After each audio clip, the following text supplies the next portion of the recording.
I'm Jason Aponte, live from Indianapolis at the NFL Scouting Combine. John Lynch spoke today. A lot of news about new hirings. Still no defensive coordinator. What about Juwan Jennings? Let's talk about it all right now. Welcome, everybody. Let's go, Niners. My name is Jason Aponte.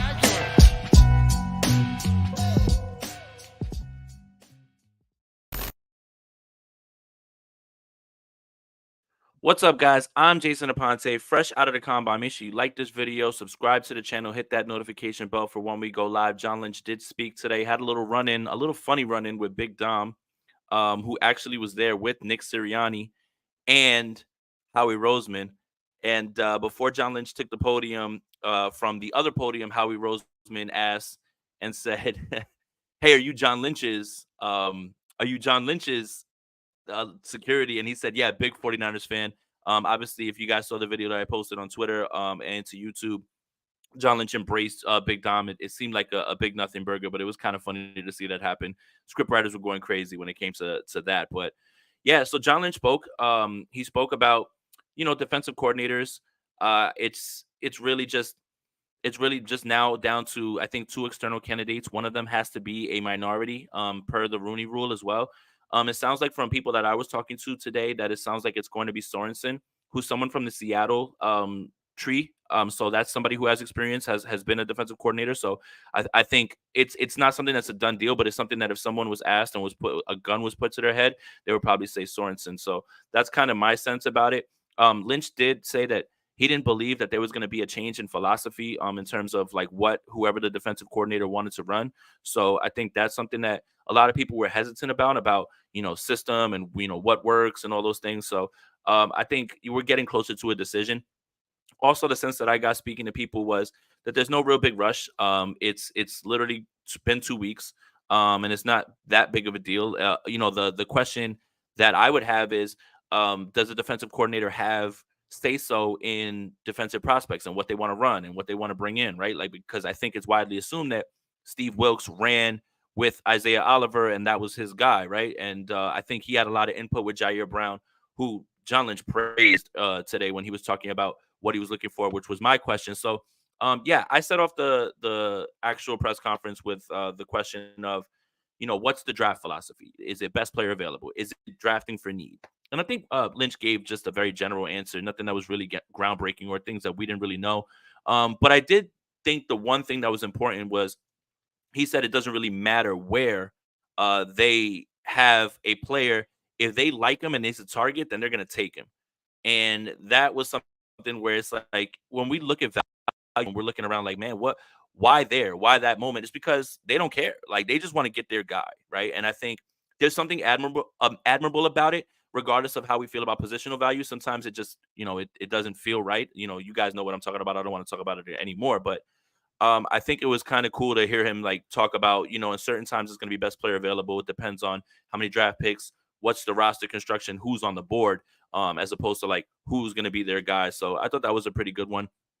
Other than that, everything else was pretty generalized when it comes to the questions. I think the real questions that were asked was when he went behind the curtain with all of the 49ers beats. So like Lombardi and Mayoko and Barros and Jennifer Lee Chan, and they all went there, and then they started getting into Juwan Jennings and what he wants to do. And they said that they're prepared for a contract extension. They're prepared to use the RFA tag. So those are all things we kind of knew as well too. But it's good to kind of hear him on record.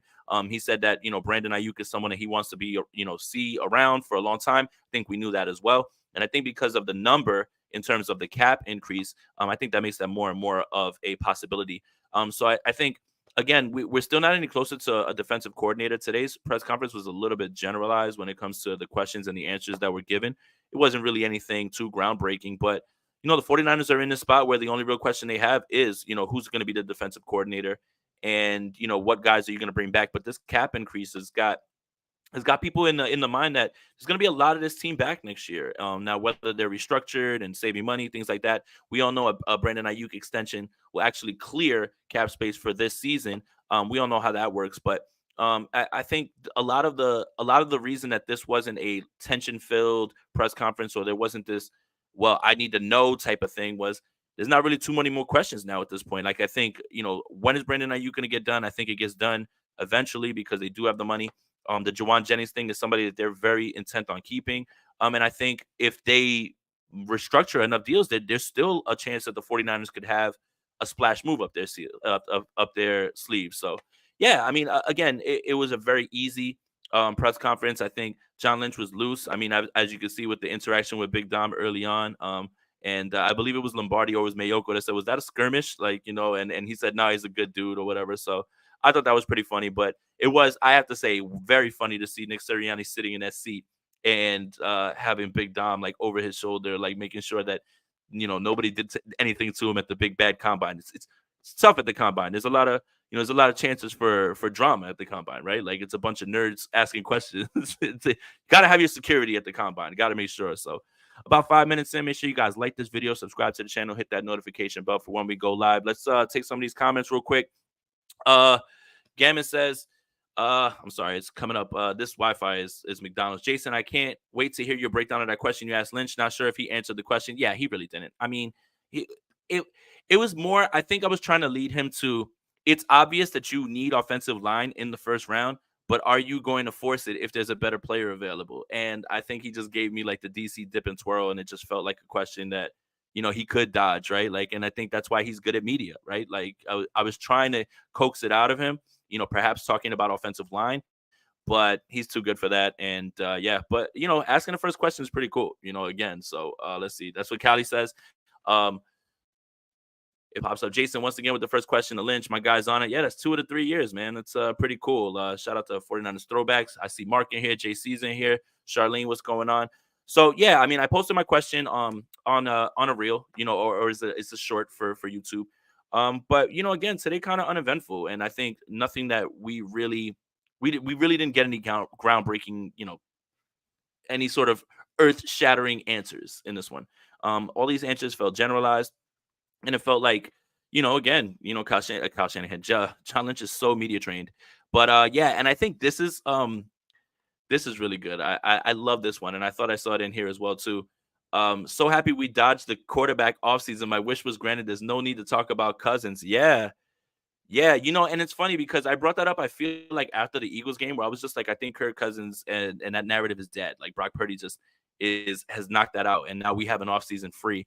So that's why it does feel like this one was a little bit less, I guess, stressful. I mean, last year when we were asking questions, I asked the question specifically about the quarterback. We didn't know if Brock Purdy was going to be able to play. Trey Lance was still on the roster. Sam Darnold hadn't even gotten there yet. So there was a lot of angst when it came to talking about the position. And then obviously the year before that, you've got Trey Lance there, and all the other things. And it's been a rough go of it. I think the only sort of quarterback controversy that's going to happen later is when Brock Purdy's up for a contract. And I think that discourse is going to be fascinating when it comes to how people value him and what they think he's deserving of and the market rate for quarterbacks. So, but we can kick that can down the road for a little bit. It seems like everything's a little bit more relaxed now that everybody knows who's the quarterback, who performed well. I don't think anybody wants Brock Purdy gone. So that's a good thing. That's a very good thing. And I think that's what's so comforting about this draft is that the 49ers can really look around and say, now we have a guy. Now let's protect them offensive line. Let's get some defensive line guys. Like you can really round out this roster now with the cap increase, with the 11 picks. I think John Lynch said something funny like, well, we have a first round pick for the first time in a long time. So that feels good. Almost like making a joke of the fact that, you guys sent all those picks for Trey Lance and you're just excited to have him now. So yeah, it was very lighthearted, honestly. It really didn't feel tension filled. There wasn't really like an electricity in the air. Let's see. Gammon says, what's different about Lynch and his crew this year compared to last year? Obviously, Peters is gone. I don't know. I think it's a little bit of like, they don't have to worry about the quarterback anymore. They don't have to worry about those questions. You're not going to get those questions. Now the questions are, can you, pay Brandon Ayuk?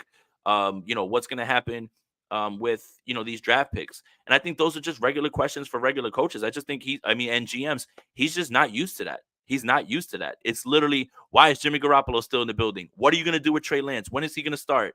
What about Brock Purdy's elbow, right? Like, those are the types of questions, I would always try to divert from that. At least, the first year was just talk about Mike McGlinchey and figure out like where he was, recovering.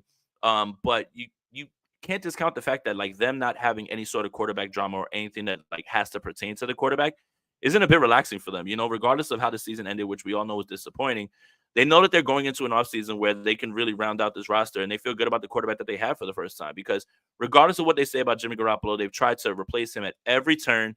I don't want to hear it. It's not up for debate. They absolutely flirted with every quarterback. They were literally on quarterback Tinder, just swiping, trying to find somebody.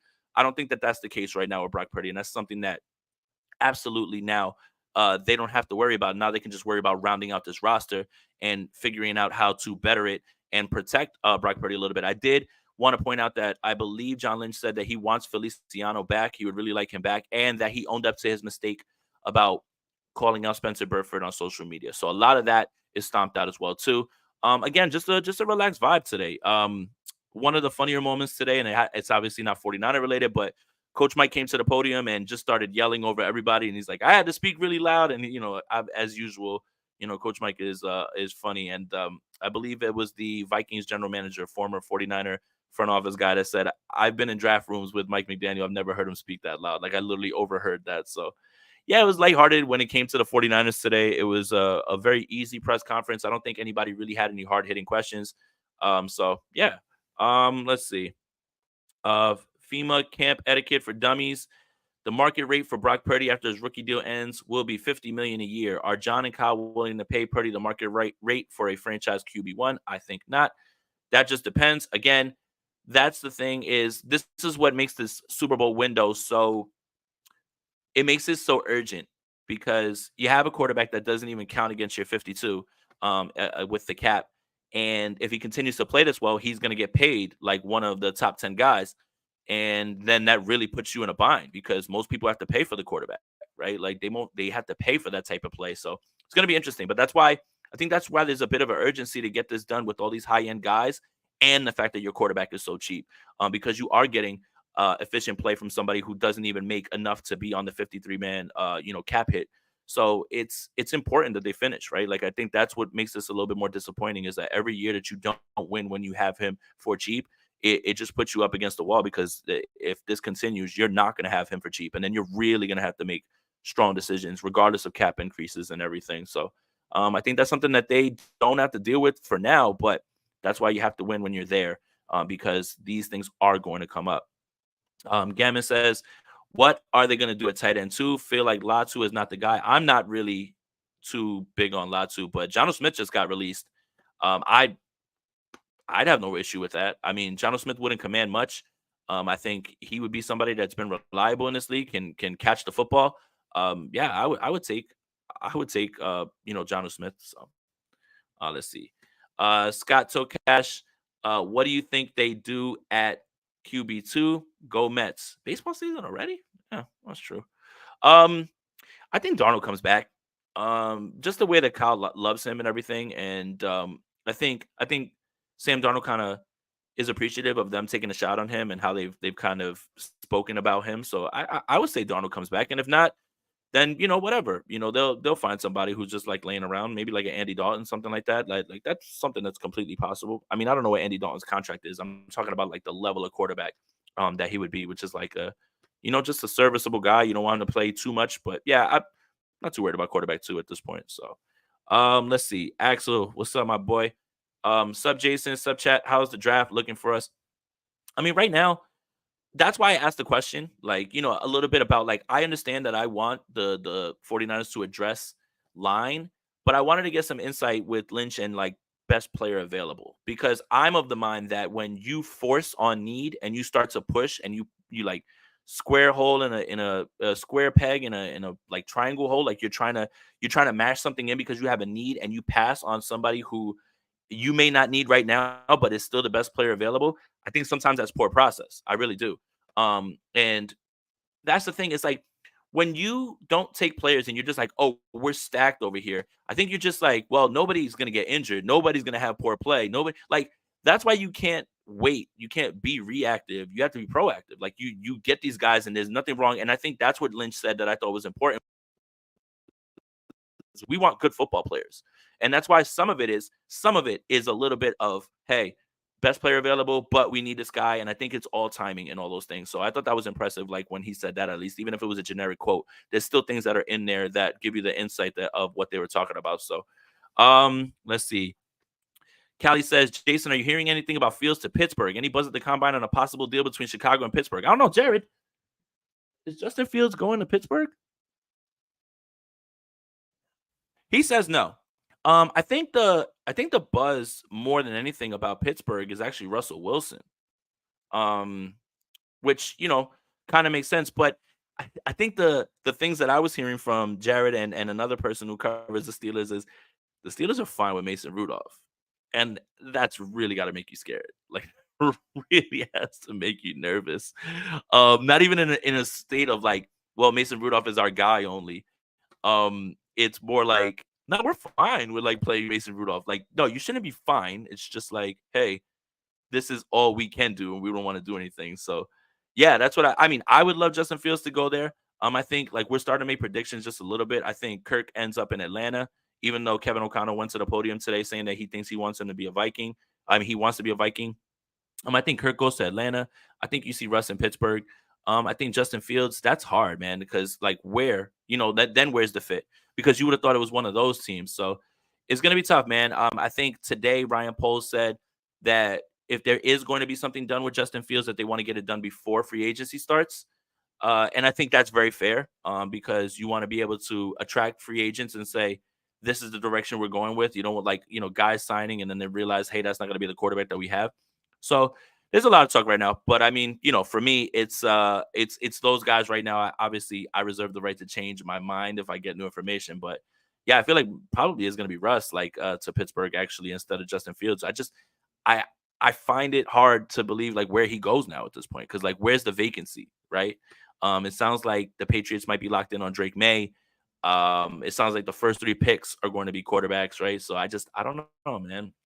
It's kind of tough. I would love to go see him in Pittsburgh because I think Mike Tomlin will put his arms around him. But I think if you're talking about like a more finished product, the Steelers are a playoff team and they don't want to like tear everything down. Probably just run it with Russell Wilson for 1 year, and they have weapons, and they have Arthur Smith, new offensive coordinator. So yeah, I mean, I think this is the best part of the combine. Today's only day one, and also we got to hit the streets tonight to hit the night time so we can find out and kind of rub elbows with people. Maybe people will start talking when they start sipping on some alcohol. So maybe we'll find out something more. But that's just my early read on things at this point. All right, guys, almost 18 minutes in here, almost 70 people in here. Make sure you like this video, subscribe to the channel, hit that notification bell for when we go live. We're fully in off-season content right now at the Combine. Tomorrow, defensive linemen speak at 8 a.m. And I believe, if I'm not mistaken, it's just Shane Steichen. Today was a full day of coaches and GMs. So there was a lot of people speaking today. I mean, the Giants general manager said that they're going to meet with Saquon at the combine as well as Xavier McKinney. We got to talk with D'Amico for a little bit as well too, and he was kind of talking about the mindset of his young team. That he was very happy with last year, but he wants to build on that. So it was just basically trying to bounce around to everybody. I think it was Sean Payton that brought up this weird meme thing as well too. He's strange, man, but he says that in 2 weeks they'll figure out what's going on with Russ. And I believe the Raiders general manager said, no, we're not trading Devontae Adams, which I'm sure Devontae Adams is not happy to hear at all. So, yeah, I feel like today was just jam packed with coaches and GMs. That's why tonight is probably going to be the most packed night at like these night spots because everybody's in town. So yeah, and let's see. Jedi says we need to hit it out of the park this draft. We need cheap stars to keep this thing going while we write contracts out. And that's the thing is, the 49ers are so top heavy, but when we look through the draft, like I was literally going through last year's draft, and I think Jair Brown is going to be a stud. He's going to start next year with Talanoa Hufanga. Obviously, you take a kicker at 100. Latu didn't really do much. Luter didn't really contribute. Beal didn't really contribute. Like you're looking at the draft class, and it feels like one of those bulky drafts where you're just like hoping for down the line type stuff, and for different reasons. Braden Willis didn't really have an impact, and like you look around that draft, and you're just like. D Winters didn't really play. So that's the thing is, especially when you're starting in the third round, I mean, obviously it's harder and harder to find talent, but now the 49ers have 11 picks. They have a first rounder. So I think that is the way that you should be looking at it is that they are going to going to be able to do that too. So yeah, and the draft before as well. I think it's been the last two in which they really haven't gotten too many. They haven't really gotten too many guys that have been like constant contributors. So I think that's something that the 49ers need to really have guys that, while you don't really like relying on rookies, Kyle Shanahan, you would like to have guys that can start right away, that can contribute right away, right? Like that aren't a year away or need this or need that. I think this is a very critical year when it comes to that because we are talking about Brock Purdy getting paid 2 years down the line. Then what does that look like? Who's on this roster? So it's going to be real tough when it comes to all that stuff. So, um, you know, it's it's a very critical draft because now you have first round picks and you have 11 and you've shown that you're hitting, later on. I think they have a really big chance to change the narrative about their early rounds, which a lot of people aren't as bullish on as the later rounds. So yeah, again, and that it all goes back to what I was asking Lynch: is it best player available? Is it for need? Because you do need offensive line, but if there is someone who's better at a position that you're a little bit better, um, you know, it it's a decision that you definitely have to make. So Axel says thoughts on Staley as our DC. I'm not as scared about that. But it did sound like today when I was talking to people that it feels like it's going to be Sorensen. Again, coaching experience from Seattle. I think that is somebody who can like step right in and do things. I think again they have to have another minority interview for the Rooney Rule. That's why they may be taking a little bit longer. But I'm not as worried about Staley. And there's Jared. Look at him. You see him in the mirror. But yeah, I don't think it's as bad as people think. I think what happened with the Chargers was you were just watching a guy who couldn't be a head coach and he couldn't, he just couldn't finish, right? So like he just couldn't take all of the responsibilities on. But I think the concern comes in where everybody's like, well, he's a defensive guy and his defense was dog shit. I think that's completely fair. Like that's the same thing that I say about Dan Quinn and that, like, why Kyle Shanahan gets all the blame for losing the Atlanta one. Well, Dan Quinn, you're a defensive coordinator. Get a fucking stop with your defense. How about that? That could have definitely helped. As aside from Kyle taking all the blame and then Dan Quinn getting another job and nobody saying, hey, you blew a 28-3 lead. Nah, Kyle did. Not the head coach of the team, which is ridiculous. So, all right, guys. So 22 minutes in, I'm probably going to get out of here. I wanted to keep this short and brief and everything. If you guys are looking for my question to John Lynch, check it out on the YouTube channel. It's in the shorts area. Tomorrow from the Combine live, State of the Franchise with Brad Graham and myself. I am going to relax for a little bit. It's been a long day. Been up since 8 o'clock Eastern. And I am going to relax a little bit, get some dinner, and then try to keep my ear to the street so I can find some more stuff out. So shout out to all you guys who tuned in. Again, make sure you like this video, subscribe to the channel. And as always, let's go Niners. Welcome, everybody. Let's go Niners. My name is Jason.